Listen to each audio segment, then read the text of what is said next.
지구 혁명을 향한 도전. 인간과 환경을 말하다. 이케다 다이사쿠, 에르스트 유, 폰 바이츠 제커. 4장. 진정으로 풍요한 사회를 찾아서. 환경 파괴의 근저에 있는 욕망의 비대화. 이케다. 진정으로 풍요한 사회의 조건이란 무엇일까요? 또 진정으로 행복한 생활을 향유하기 위해서는 무엇이 필요할까요? 환경 문제를 근본적으로 해결하기 위해서는 지금까지 이어온 인간 사회 영위 방식과 삶의 자세를 다시금 되돌아보는 일이 중요합니다. 박사께서는 팩터5 11장 최종장에서 이 부분에 크게 초점을 맞추셨지요. 다시 말해 기술 진전에 따른 효율성 증대와 세제, 개혁 등을 통한 소비 절감이라는 하드웨어적 측면을 보다 깊게 다루면서도 인간 내면의 변혁이라는 소프트웨어적 측면에서 환경 문제를 고찰하셨습니다. 말할 나위도 없이 오늘날 지구적 규모로 확대되는 환경 파괴의 저류에는 탐욕이라고도 할 수 있는 인간 욕망의 비대화가 있습니다. 선진국에서 볼 수 있는 대량 소비 문명을 낳은 근원 또한 더 깊이 고찰해 보면 그 점에서 찾을 수 있지 않을까요? 한정된 자원과 에너지를 경쟁적으로 고갈시키는 욕망 확대형 사회를 과연 진정으로 풍요한 사회라고 부를 수 있을까요? 팩터5에는 흥미로운 데이터가 실려 있습니다. 리처드 하인버그 씨의 분석에 따르면 1인당 에너지 소비가 미국에 비해 25에서 35% 적은 멕시코와 베네수엘라에서 나는 행복하다고 느끼는 사람의 비율이 미국보다 약 20%나 높았다고 합니다. 이 데이터는 물질적, 경제적 풍요만으로는 박사가 키워드로 꼽은 충족감, 요컨대 삶의 보람을 반드시 얻을 수 있는 것은 아니라는 점을 시사해 줍니다. 바이츠 제커, 말씀하신 대로입니다. 이키다 회장께서 지적한 것처럼 충족감은 탐욕의 정반대에 있습니다. 충족감은 성숙한 문명의 필수 요소라고 할 수 있습니다. 사람들은 낭비에 중점을 두는 삶의 방식이 아니어도 행복해질 수 있다는 것을 알아야 합니다.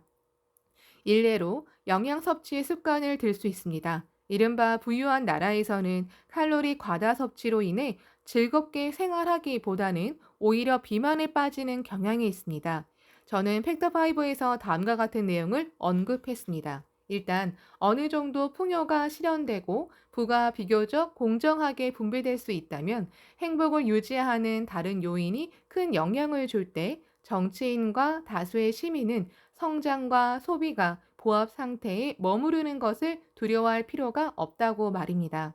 여기서 말하는 행복을 유지하는 다른 요인이란 사회적 연대를 경험하거나 아니면 그룹에서 음악 연주를 하거나 또는 아이들과 함께 지내거나 연극을 하는 등의 즐겁고 충실한 경험을 말합니다. 그러나 만약 소비 확대 경쟁을 한없이 계속한다면 이러한 즐거운 경험은 할 수 없겠지요. 그렇기 때문에 팩터5에서 저를 포함한 지필자들이 인간을 이기적 야수로 보았던 토마스 홉스의 인간관 등은 지속 가능한 모델이 될 수 없다고 주장한 것입니다. 끝없는 소비보다 충족감에 가치를 두는 충족감의 공동체는 실제로 현실에 존재합니다. 이러한 공동체에 속한 사람들은 자신이 시대에 뒤처진 것이 아니라 오히려 시대를 앞서 간다고 생각합니다. 이케다. 잘 알고 있습니다. 일본에서도 자원봉사 활동이나 지역 주민들의 교류를 통해 정신적인 충족감을 얻으려는 사람이 늘고 있습니다. 박사께서는 일본을 여러 차례 방문하셨는데 최근 일본 사회의 변화를 어떻게 보고 계십니까? 바이트 제커, 1980년대 초의 일본은 매우 낙관적이었고 많은 분야에서 미국을 추월할 기세였지요. 일본은 미국보다 훨씬 높은 경쟁률을 보였는데 미국은 당시 베트남 전쟁의 후유증으로 심각한 위기, 다시 말해 정신적 위기에 직면해 있었습니다. 또 경제적으로는 스태그플레이션, 그 불황에도 물가가 상승하는 상태에 빠져 있었지요. 당시는 마침 유럽, 북미, 일본의 3급 위원회, 엘리트로 구성된 정책협의회가 출범했을 때였습니다. 일본은 유럽, 미국과 동등한 입장에 서 있다고 보였고, 일본도 스스로 그렇게 생각했습니다. 이러한 들뜬 심리 상태에 대해 오만하다고 보는 사람들도 있었지만 저는 그렇게 보지 않았습니다. 그러나 지금은 일본에서 그런 고향감을 더 이상 찾아볼 수 없습니다. 1980년대 말 부동산 거품이 붕괴해 심각한 경제 위기가 발생했고 그 후 10년간 경제가 정체되었습니다. 저는 저금리 정책을 통해 경제를 재활성화하려던 다양한 시도들도 효과를 거두지 못했습니다. 그럼에도 일본이 대단히 중요하고 뛰어난 국가라는 점은 변함이 없습니다. 일본은 교토의 정서를 채택한 회의나 바이오 파이러시, 생물 자원의 도덕 행위, 방지를 위한 의정서, 나고야의 정서를 채택한 2010년 나고야 생물 다양성 협약 제10차 당사국 총회의 주최국이었으니까요. 또 유네스코를 비롯한 유엔의 여러 주요 기관에서 사무국장 등을 배출했고 유엔 대학 또한 일본에 있습니다. 이처럼 일본은 국제적으로 여전히 커다란 역할을 하고 있습니다. 만 예전과 같은 고향감을 동반한 낙관론은 사라진 것처럼 보입니다. 그래서 다시 그렇게 될 가능성은 있습니다. 이케다.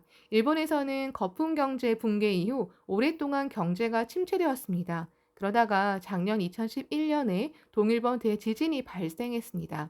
지금 일본은 부흥을 위한 가장 중요한 순간에 와 있습니다. 그렇기 때문에 저 또한 예전과 같은 낙관론이 아니라 10년 앞, 20년 앞을 내다보고 현실에 입각해 견실한 한 걸음을 내딛어야 한다고 생각합니다. 생물 다양성 협약 제10차 당사국 총회에 대해 말씀하셨는데 박사께서도 이 생물 다양성의 중요성을 여러 형태로 주장하셨지요. 저서 지구 환경 정책에서는 이 주제의 한 장을 따로 할애하셨는데 그 마지막 부분을 박사의 부인이신 크리스티네 폰 바이츠제커 씨의 발언을 인용해 끝맺으신 점이 인상적이었습니다. 우리는 생물 다양성이 석유와 같은 성품이 아님을 알아야 한다. 그것은 신이 인류에게 선사한 유일무이한 선물이며 그 자체가 하나의 가치로 간주되어야 한다. 부인 크리스티네 씨는 생물 다양성 보전에 진력해 온 저명한 시민운동가입니다. 나고야 회의에는 환경 NGO인 에코로파 대표로 참석해 유전자 변형 작물이 생태계에 악영향을 미칠 수 있다고 주장하셨습니다. 두 분은 언제부터 이 분야의 활동을 시작하셨습니까? 바이치제커, 우리가 결혼한 지 얼마 안 됐을 때 저는 하이델베르크 복음주의학술 협회 연구소에서 인간 생태학에 관한 테스크포스를 구성했습니다. 아내 크리스틴에도 가끔 거기에 참석했지요. 그 후 저는 에센대학교로 옮겨 환경을 주제로 한 커리큘럼을 만들었습니다. 그 무렵 우리는 아이가 셋이었습니다. 그런데 제가 카셀 대학교 초대 총장으로 취임하면서 더 바빠졌고 아내는 아이가 한 명 더 생겨서 네 명을 돌보느라 가족이 모든 행동을 함께하기 어려웠습니다. 그래서 아내가 생물 다양성과 바이오 세이프티, 생물학적 안정성 분야에서 집중적으로 활동하게 된 것은 아이들이 거의 성인이 된 1990년대 초중반 무렵입니다. 리우데자네이루 지구 정상회의에서 생물 다양성 협약이 체결된 뒤 정기적으로 당사국 총회가 열렸는데 아내는 처음부터 모든 회의에 참석했습니다. 그리고 지금은 비정부 측을 주도하는 인물 중 한 명이 되었지요. 예를 들면 2010년에는 나고야에 4주간 머물렀습니다. 준비 회합부터 시작해 신문 인터뷰를 몇 군데 마치고 본 회의에 임하는 시기였습니다. 아내는 이 분야에서 실적을 인정받고 있어서 환경부 장관이나 기타 지도적인 위치에 있는 인사들과 의견을 교환했습니다. 이케다, 중요한 역할을 하셨군요. 생물 다양성 협약 제10차 당사국 총회에서는 선진국과 신흥국, 개발도상국이 서로 이해하고 대립을 극복해 생물 자원 이용과 생태계 보전에 관한 새로운 국제 규약을 만드는 데 성공했습니다. 이는 온난화 대책을 논의하는 기후변화 협약의 교섭이 난항을 거듭하는 상황과 대조적이었습니다. 1992년 지구 정상회의에서 성립된 이 두 협약은 때로 쌍둥이 조약으로 불리지만 기후변화 협약 논의는 여전히 예측 불허의 상황에 놓여 있습니다. 작년 2011년 남아프리카 공화국 더반에서 개최된 유엔 기후 변화 협약 제17차 당사국 총회에서는 교토 의정서를 2013년 이후에도 연장하고 이 의정서를 대체할 새로운 의정서를 2020년부터 발효시킨다는 공정표가 채택되었습니다.